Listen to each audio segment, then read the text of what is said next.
মৰমৰ ছাত্ৰ-ছাত্ৰীসকল আজি মই তোমালোকক পোহৰৰ প্ৰতিফলন আৰু প্ৰতিসৰণ এই চেপ্টাৰটো 10 নম্বৰ চেপ্টাৰটো মই তোমালোকক বুজাই দিম যিহেতু চেপ্টাৰটোৰ প্ৰথম ৱৰ্ডটো কি হয় পোহৰ সেইবাবে আমি পোহৰৰ বিষয়ে কিছু অলপ জানি ল'ব লাগিব ঠিক আছে এতিয়া পোহৰ হৈছে এক প্ৰকাৰৰ শক্তি যাৰ সহায়ত আমি বিভিন্ন বস্তু দেখা পাওঁ এতিয়া তোমালোকে ফৰ এক্সাম্পল এটা ৰুমত তোমালোকে কি কৰা এটা আন্ধাৰ ৰুমত তোমালোকে টৰ্চ লাইট জ্বলাই দিয়া তেতিয়া বস্তুবিলাক দেখিবা টৰ্চ লাইটটো বন্ধ কৰি দিলে তোমালোকে বস্তুবিলাক দেখা নোপোৱা হৈ যাবা তাৰ মানে আমি এটা কথা গম পালো যে পোহৰৰ সহায়তে আমি বস্তুবিলাক দেখিবলৈ পাওঁ ঠিক আছে এতিয়া নেক্সট পোহৰৰ উৎস যিবিলাক বস্তুৰ পৰা আমি পোহৰ পাওঁ সেইবিলাক পোহৰৰ উৎস বুলি কোৱা হয়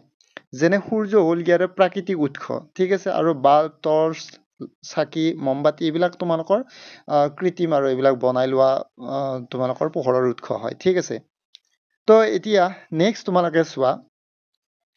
এতিয়া পোহৰৰ কিছুমান ধৰ্ম থাকে সেই ধৰ্মবিলাক তোমালোকে চোৱা পোহৰৰ গতি সৰল ৰৈখিক বুলি কৈছে light travels in a straight line মনত ৰাখিবা পোহৰে সদায় তোমালোকৰ ষ্ট্ৰেইট লাইনত গতি কৰে ঠিক আছে এনেকুৱাকৈ গতি নকৰে একদম ষ্ট্ৰেইট লাইন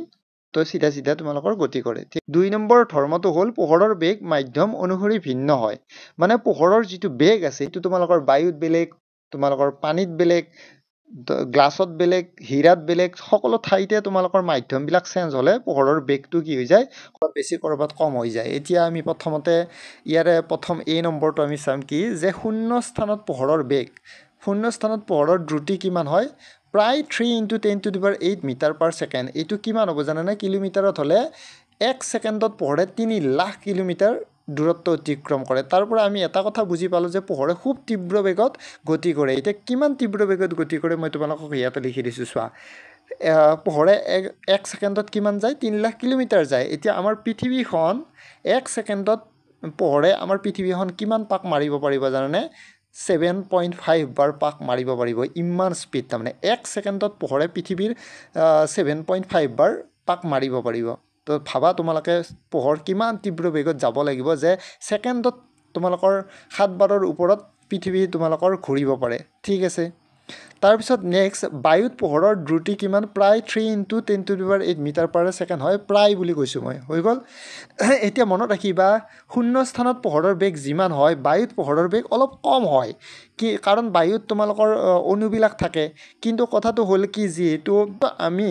শূন্য স্থানত পোহৰৰ বেগ আৰু বায়ু স্থানৰ পোহৰৰ বেগ প্ৰায় একে বুলি আমি ধৰি লৈ কেনে আমি পঢ়িম ঠিক আছে 3 × 10⁸ মিটাৰ পাৰ ছেকেণ্ড বুলি আমি ধৰি ল'ম বায়ুটো ঠিক আছে কিন্তু পানীত তোমালোকৰ কম হয় বায়ুতকৈ চোৱা বহুতখিনি কম হয় পানীত ইমান মিটাৰ পাৰ ছেকেণ্ড হয় তাৰপিছত গ্লাছত আৰু পোহৰৰ বেগ কম হয় আৰু ডায়মণ্ড হীৰাত পোহৰৰ বেগ আৰু বেছি কম হয়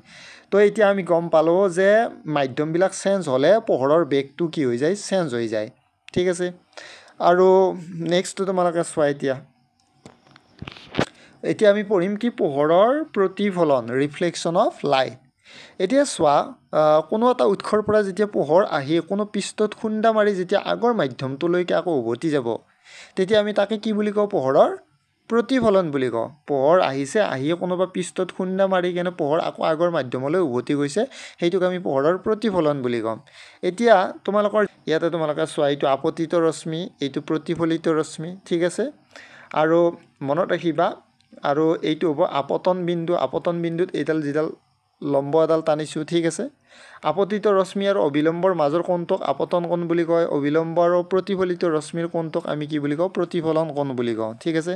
আৰু মনত ৰাখিবা আপতন কোণ আৰু প্ৰতিফলন কোণ কি হ'ব লাগিব সমান হ'ব লাগিব angle of I = angle of R ঠিক আছে তাৰপিছত মনত ৰাখিবা এইটো প্ৰথম সূত্ৰ 2 নম্বৰ সূত্ৰটো হ'ল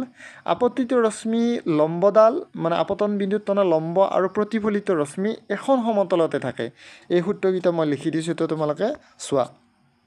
এইকেইটা তোমালোকে ভালকৈ মুখস্থ কৰিবা তো এইখিনি বস্তু মই দি দিলোঁ তাৰপিছত নেক্সট ভিডিঅ'ত মই বাকীখিনি কথা তোমালোকক বুজাই দিম ঠিক আছে